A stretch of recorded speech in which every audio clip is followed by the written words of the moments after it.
என்ன சார் செஞ்சது திமுக? இத கேளு. ஒரு குழந்தை பிறந்து படிச்சு நல்ல வேலை பார்த்து செட்டில் ஆகுற வரைக்கும் எல்லா ஸ்டேஜ்லயும் கலைஞர் இருக்காரு.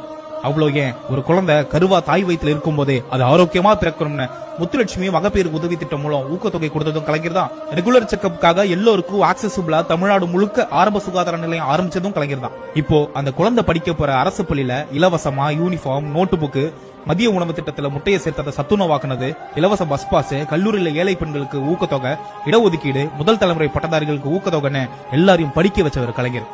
அது மட்டும் இல்ல, நாட்டிலேயே முதல் ஐடி பாலிசி வகுத்து நீயும் நானும் இன்னைக்கு போற டைட்டில் பார்க்க உருவாக்கி இன்னைக்கு உலகத்தரம் வாய்ந்த கம்பெனிஸ் எல்லாம் சென்னையில இருக்காங்கன்னா அதுக்கு பாதை அவர் போட்டது. கலைஞர் காப்பீடு திட்டம்னு மெடிக்கல் இன்சூரன்ஸ், மாவட்டந்தோறும் மருத்துவக் கல்லூரி, சாதி மறுப்பு திருமணத்துக்கு ஊக்கத்தொகை, கை ரிக்ஷாக்களை ஒழிச்சு அவங்களுக்கு சைக்கிள் ரிக்ஷா கொடுத்தது, பெண்களுக்கு சமமான சொத்துரிமை, உழவர் சந்தை, 1 ரூபாய்க்கு 1 கிலோ அரிசி, திருநங்கையர் என்ற சுயமரியாதைக்குரிய வார்த்தையும் கொடுத்து அவங்களுக்கு நலவாரியம் அமைச்சு கொடுத்தது, சமத்துவபுரம் உருவாக்குனதுன்னு இப்படி லிஸ்ட் போய்கிட்டே இருக்கும்.